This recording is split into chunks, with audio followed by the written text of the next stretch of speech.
अस्सलाम वालेकुम dear students, मैं हूं गुलाम रसूल और एक नई वीडियो के साथ हाजिर खिदमत। तो डियर स्टूडेंट्स, हमारी आज की वीडियो हमारा सबक है दहलीज़ अमजद इस्लाम अमजद का लिखा हुआ ये ड्रामा है। इसके सेकंड लेक्चर में हम बात करेंगे। पहले लेक्चर में हमने इसके तारफ़ पे बात कर ली थी। इसके टोटल 11 किरदार हैं। अहमद अली इसका मेजर किरदार है, अहमद अली और फ़कीर हुसैन। अब अहमद अली जौन से हैं वो एक कारोबारी शख्स है, प्लाजा बनाता है। 7 वाली जो ज़मीन होती है फ़कीर हुसैन की, उससे लेने की कोशिश करता है और फ़कीर हुसैन उसको ज़मीन नहीं देता। आबद अहमद अली का बेटा है, ये नजायज़ हरबे इस्तेमाल करने की कोशिश करता है। अख्तर और सईदा ये दोनों फ़कीर हुसैन की औलाद हैं, ये इनकी हरबों से तंग आ जाते हैं। और अख्तर का दोस्त होता है रफ़ीक, जो कि एक जराइम पेशा बंदा नौजवान है, वो हेल्प करता है जनाब अख्तर की ज़मीन इनको वापस नहीं मिल सकती। एक जागीरदार होता है जो ज़मीनों पर नजायज़ कब्ज़े करता है और कुदरत इलाही देखिए इंतकाम ऐसा लेती है कि इसकी हवेली को आग लग जाती है और ये मर जाता है। खालिद अहमद अली का बेटा है, आबद का भाई है, और ये फ़कीर हुसैन की बेटी को बहुत ज़्यादा पसंद करता है और फ़कीर हुसैन की बेटी भी इसको पसंद करती है।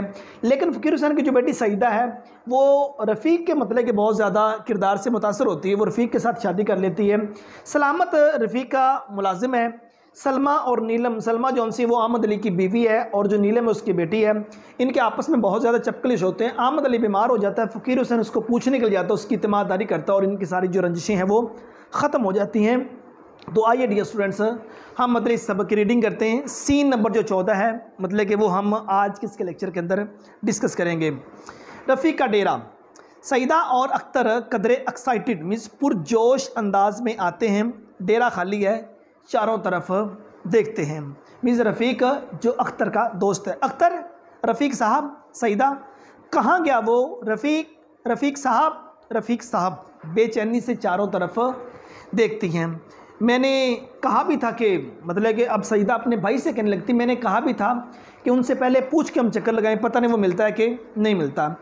एकदम दरवाजे के खुलते हुए देख कर रुकती है। रफ़ीक दरवाजे में खामोश खड़ा है, उसके पीछे सलामत है। अख्तर उनकी तरफ बढ़ता है। सलामत जो रफ़ीक का नौकर है। अख्तर इत्मीनान का सांस लेते हुए, ओ हम तो घबरा ही गए थे। सलामत आगे आते हुए, अस्सलाम वालेकुम बाबा जी, क्या हाल है यार बहू? यार बहू मीज़ अख्तर को वो सलामत कह रहे, यार बहू तुम्हारा क्या हाल है? अख्तर तुम्हारी दुआ है सलामत, आपके लिए एक खुशखबरी है रफ़ीक साहब। ठीक है। सईदा बच्चों की तरह जल्दी से बात करती, सरदार जहांगीर जलकर मर गया। रफ़ीक असबात में सारा लाते, कहता हाँ, ऐसे सारा लाते हुए जैसे वो कहता मतलब कि मुझे पता है, ऐसे वो सारा हलाते हुए कहता है जनाब जी। सईद हैरत से, आपको पता लग गया?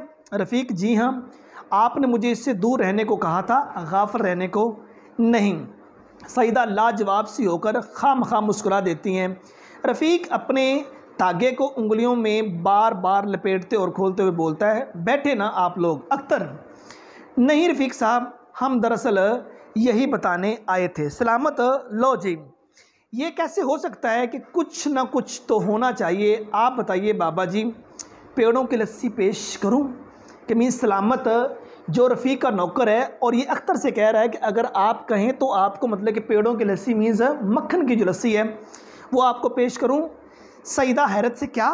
सलामत हाथों से लस्सी बनाने का स्टाइल करते, मतलब कि वो जो पेड़े होते हैं इस तरह बताते हुए कि उसकी लस्सी जौन सी है वो। सईदा नफ़ी में सर हिलाती है, मीन्स कहती है नहीं, वो जो होते हैं खोए के गोल गोल दूध या दही में डालकर बनाते हैं उसको, बड़ी आला नस्ल की चीज़ है, बड़ी नींद आती है इससे। मीन्स ये वो हलाल नशा है जिसको पी लेने के बाद मतलब कि आप बड़े सुकून के साथ सोते। अख्तर हंसते हुए, यार सलामत, एक तो तुझे हर वक्त कुछ न कुछ खाने की पड़ी रहती है। सलामत, तो मत बोलो यार बीच में, मैं बाजी जी से पूछ रहा हूँ, तुम ऐसे खामखाम।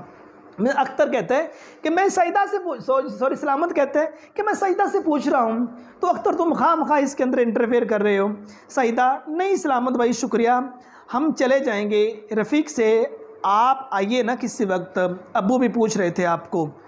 तो रफ़ीक अज़ुर्दगी से मुस्कुराते हुए, मीन्स बड़े अफसोस वाले लहजे से मुस्कुराते हुए, उन्हें मेरा सलाम कहिएगा, ज़िंदगी रही तो इंशाल्लाह ज़रूर हाज़िर होऊंगा, लेकिन हो सकता है इस वक्त तक मेरा नाम भी भूल चुके हों। सईदा, क्या मतलब, क्या कहा? सलामत गिले के अंदाज में मीन्स गिला शिकवा करते हुए, आप ही इनको समझाएं बाजी जी, मेरी तो आंदरें जवाब दे गई हैं, बहस कर करके उस्ताद खुद को पुलिस के हवाले कर रहा है। तो सईदा हैरत से क्या सलामत सामने खड़े होते हैं, पूछ लीजिए। रफ़ीक, हाँ अख्तर, सरदार जहांगीर की मौत के बाद अब मेरा इस डेरे को चलाने का कोई जवाज़ नहीं है। ठीक है अख्तर, आप तो आप छोड़ दें इसे, कोई अच्छा काम कर लें। रफ़ीक, करूँगा मगर बाहर आकर। अब रफ़ीक क्या कहता है कि मेरा जी चाह रहा है कि मैं अब अपने आप को पुलिस के हवाले कर दूँ जितने मैंने जराइम किए हैं, ठीक है ना, क्योंकि जहांगीर मर गए और मेरा डेरा चलाने को अब जी नहीं चाहता। तो अब उसका जो दोस्त अख्तर उसको कहता है कि आप ना चलाइए, आप और को काम कर लीजिए। तो रफ़ीक कहता है मैं और काम करूंगा लेकिन जब मैं जेल से बाहर आ जाऊंगा। तो सलामत फिर वही बात अख्तर को मुखातिब करते हुए, देखो यार कि अब जब कि हम ये सारे गलत किस्म के काम छोड़ रहे हैं, शरीफ शहरी बनने का इरादा कर रहे हैं, तो क्या ये काफ़ी नहीं? अख्तर अस्बात में सर हिलाता है कि ठीक है तो समझाओ इनको, उस्ताद की तरफ इशारा करके कि मीन्स ये जो सलामत है ये रफ़ीक को उस्ताद कहता है कि जबकि उस्ताद सारे काम छोड़ के एक शरीफ शहरी की ज़िंदगी गुजारना चाहते हैं तो अपने आप को क्यों मतलब कि पुलिस के हवाले करने की कोशिश करते हैं। रफ़ीक, ये बात नहीं है, सलामे मीन्स सलामत को वो सलामे कह के मुखातिब कर रहा है। शरीफ आदमी बनने के लिए मुझे वो सारे बोझ अपनी गर्दन से उतारने होंगे जो मैंने इन 12 सालों में जमा किए हैं। सारे जराइम और गैर कानूनी काम जो मैं करता रहा उनका कुफारा अदा किए बगैर मुझे अख्तर और सईदा की तरफ इशारा करता है। सईदा चौंक कर उसकी तरफ देखती है, कहता है कि मैं ज़रूर मतलब कि एक पुरअमन शहरी की ज़िंदगी बसर करूँगा, लेकिन जो पिछले 12 सालों में मैंने जुर्म किए, जो मैंने जराइम किए, उन सभी का कुफारा अदा करने के बाद इन लोगों के साथ खड़ा होने का कोई हक़ नहीं, मैं खड़ा हो नहीं सकता। मीन्स किन लोगों के साथ? वो जो शरीफ लोग हैं। कहते हैं मैं तो जराइम पेशा बंदा हूँ। सलामत, पर वो काम तुमसे अपनी खुशी से तो नहीं किए गए थे, या वो काम मीन्स वो जो जराइम थे वो आपने अपनी खुशी से नहीं किए थे। रफ़ीक ज़ोर देते हुए, किए तो थे ना, कानून तो तोड़ा था ना, नुकसान तो पहुँचा है ना लोगों को मेरी वजह से। सलामत, वो तो ठीक है पर इंसाफ भी कोई चीज़ होती है। रफ़ीक, इंसाफ ही के लिए तो मैं सब कर रहा हूँ। सलामे में सलामत। तो अख्तर मगर उस्ताद, सलामत भी ठीक कह रहा है, 12 साल में जो तुम पर गुजरी ये कोई सज़ा कम तो नहीं। रफ़ीक, नहीं अख्तर बाबू नहीं। सईदा की तरफ देखता है, मैं ठीक कर रहा हूँ ना सईदा बीबी। मतलब अब रफ़ीक जो उनसे है वो अख्तर की बहना जो सईदा, उसकी तरफ देखता है, कहता सईदा मैं जो काम कर रहा हूँ मीन्स अपने आप को पुलिस के हवाले कर रहा हूँ, ये मैं ठीक कर रहा हूँ ना। तो सईदा परेशानी से, हाँ रफ़ीक साहब। अख्तर एहतजाज आमेज़ अंदाज में, ये क्या कह रही हो? अख्तर मीन्स अपनी बहना सईदा से कहते हैं ये तुम क्या कह रही हो? सईदा उसको कोई जवाब नहीं देती। रफ़ीक, ज़मीर पर बोझ लेकर आज़ाद रहने से चंद साल की जेल काट लेना बुरा सौदा नहीं। अख्तर जाते जाते रुकता है, तो फिर तुम भी किसी झिझक के बगैर मुझे अपना दोस्त कहोगे ना? अख्तर अस्बात में सर हिलाते हुए, हाँ जी कहूँगा। अच्छा सईदा बीबी, खुदा हाफ़िज़। सईदा, खुदा हाफ़िज़। सलामत बेचैनी से आगे आते हुए, कमाल करते हो यार उस्ताद जी। मीन्स सलामत रफ़ी को कह रहा है कि कमाल करते हो यार उस्ताद जी, तुम्हारा ख्याल है कि हमारा कोई ज़मीर नहीं, हमारे ऊपर कोई बोझ नहीं। अगर तुमने जेल की दाल रोटी खाने का फ़ैसला कर लिया है तो मैं भी तुम्हारे साथ चलूँगा। सईदा से इंसानियत नाम की भी कोई चीज़ होती है। दोनों जाते हैं। रफ़ीक चंद लम्हे दरवाज़े में रुक कर सईदा की तरफ देखता है।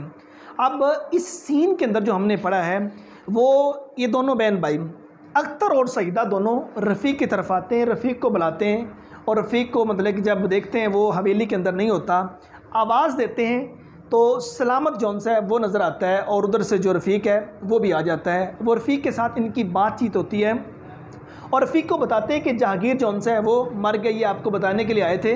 तो रफ़ीक कहता है जनाब जी मुझे इस बात का पता चल गया है। और उसके बाद फिर रफ़ीक बात करता है कि मैं अपने आप को पुलिस के हवाले करने लगा हूँ। मैंने पिछले जो 12 साल में मैंने जितने जराइम किए उसके कफ़ारे के लिए।